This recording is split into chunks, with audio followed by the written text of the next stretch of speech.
Welcome to the Covert Narcissism Podcast. I'm your host, Renee Swanson. When a person feels threatened, whether that be physically, mentally, emotionally, psychologically, there will be a response inside of them. This will happen. It doesn't matter what age, even a young baby recognizes danger and their system responds. Now, that baby's response is very reactive, crying, screaming, even being inconsolable. They need outside sources of calm in order to help them regulate. We hold them, we soothe them, we feed them, and such. But as a child grows, they build ways of dealing with these perceived threats. And these ways can be very self-regulated responses, giving room for a healthy handling of the situation, or they can be dysregulated reactions, filled with survival skills and coping mechanisms. Mechanisms that do not address the problem, but rather just distract or shield oneself from the threat. In other words, do children build healthy, self-soothing skills or not?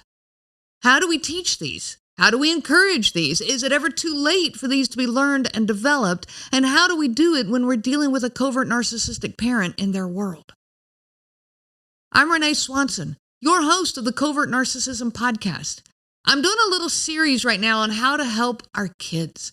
And I've asked for questions that you want me to answer on here, and those questions have been coming in. I've been overwhelmed by them, but I'm so happy to read them. And I want to thank you. Thank you for sending them in by email, by Facebook messages. I've been getting these. I will start addressing these questions next week. Now, it is quite common for children of a narcissistic parent to form reactive coping mechanisms and not healthy self-regulation skills, especially if you, the other parent, are overwhelmed with the situation you're living in. Maybe you're unaware of what's going on or have been unaware, maybe up till now. Maybe you're drowning in your own attempts to make peace with this other parent, walking on eggshells, lost in your own world of coping reactions.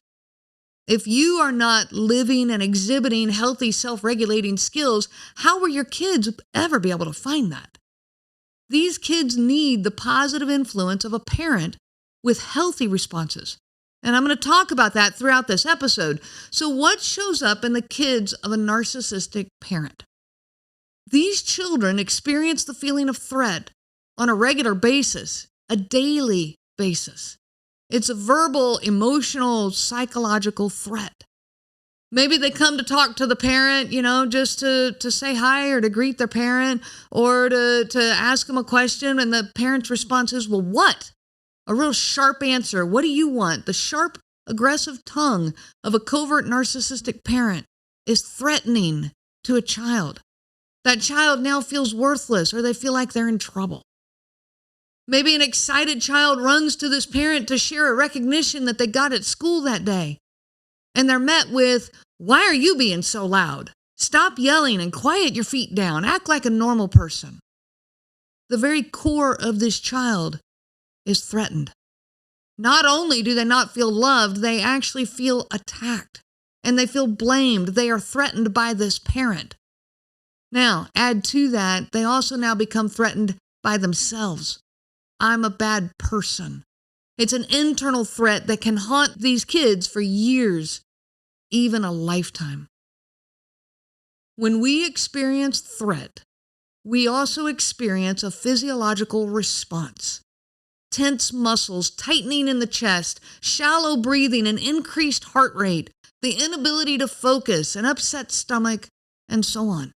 This is that fight or flight response that I've talked about before, and it's quite useful if you're being threatened by a bear, but not in your regular interactions with your parent.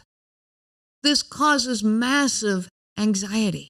And when this happens over and over with no clear resolution in sight and no, healthy self-regulation skills in the child, it leads to chronic anxiety.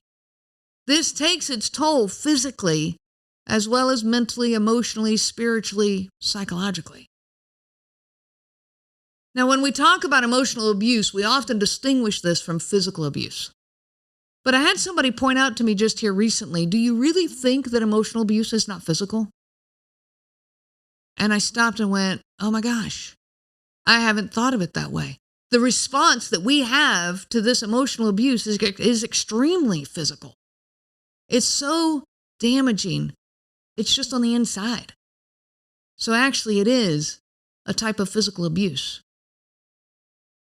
In early life, children do not have the ability to self-regulate. Okay, I talked about a baby crying, and they don't have the ability to self-soothe. They need that help from you, their parent. And so they're very vulnerable to being filled with these perceived threats, as they grow into the young childhood ages. And they're very vulnerable to being filled with shame and self-blame. They have no ability to see the behavior of that narcissistic parent for what it is. They can't put the responsibility where it belongs. And so instead, they turn the blame on themselves over and over. This lack of self-regulation that they have causes this anxiety to show up in very unhealthy ways. These are reactive coping mechanisms. Okay, these kids start acting out, and people can think that the child's just being a problem. They're being rebellious. When I see that in a child, I immediately wonder what's going on in their home. These are survival-based. And I want to look at 4 of the ways that these coping mechanisms show up in our kids. Distractions, internalizing patterns, externalizing patterns, and even narcissistic behavior. So let's start with the first one, distractions. Distractibility is when someone turns to something outside of themselves in order to completely avoid what is going on in their world. They distract themselves from having to think about what's going on or from having to feel. It's a distraction from my feelings. I don't like how I feel. I don't like what's going on in my world. And so I'm going to put my attention on something else. In essence, they don't want to think about reality. So they check out, losing themselves in gaming, reading, socializing, playing a sport, attending, youth group activities, even extracurricular unhealthy activities, turning to drinking, drugs, and sex. Another way that this plays out with kids, in covert narcissistic homes is through internalizing patterns. This is extremely self-focused, and it encompasses all the self-blame. It often shows up as aggressive, negative self-talk. I'm a failure. I'm worthless. No one could ever love me. I don't matter, and the world is better off without me. This plays out as self-harm. It can be disordered eating. It can be cutting, and even suicidal ideation. External patterns. It's very similar, but instead of playing out more internally, like the internalizing patterns and inward focused, it's outward focused. So this is where the substance abuse shows up. Sexual risk-taking, rebellious behavior, these angry outbursts that just don't match the stimuli of whatever, triggers it. Yelling, cursing, even physical aggression. All of this is the external pattern. And the last category of coping mechanisms is the onset of narcissistic behavior. Now, I'm not saying that they're going to be a narcissist in adulthood, okay? But the behaviors are often there in adolescence, especially if you're dealing with a narcissistic parent. And this includes lack of empathy, superiority, oppositionalism, gaslighting, a false sense of entitlement, the inability to validate anyone outside of themselves, and even self-victimization. It's this front, the same thing that we talk about with all the narcissistic behavior, this wall between me and the world. And along with this, they can easily find themselves in relationships that are toxic, even friendships or relationships that repeat the pattern of narcissistic behavior that they've been experiencing within the home. So what in the world do we do about this? We have to start teaching our kids emotional self-regulation skills. These don't seem to be taught often enough in our world, and we're paying the price for that right now. We focus on academics, or we teach them how to play various sports. We even, encourage religious education. But we do not teach healthy emotional skills often enough. We don't teach kids how to self-regulate as a society. Maybe could this be perhaps, a lot of adults don't know how to do it themselves? So start there. Absolutely start with yourself. It is certainly time to change all of this. In fact, it's past time. So what do healthy, emotional, self-regulation skills look like?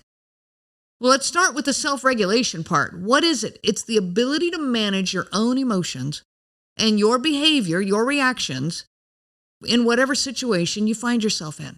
It's the ability to monitor your emotions. You discover that you're angry, you realize you're angry, so you can self-reflect and identify that you're angry, and then decide what you want to do with that anger. It's the ability to be able to control that anger. Maybe I have to soothe myself in the given situation so that I don't say something I shouldn't or do something I shouldn't, but it's that ability to self-regulate those emotions and then thus to be able to function in your world. Being self-regulated means that you can resist highly charged reactions, catching yourself, stopping your reactions.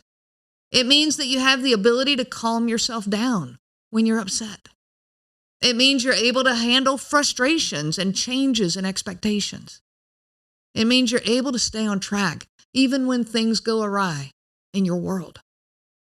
This does not describe a narcissistic person. On the contrary, they have highly charged reactions. They have no ability to calm themselves or to handle frustrations.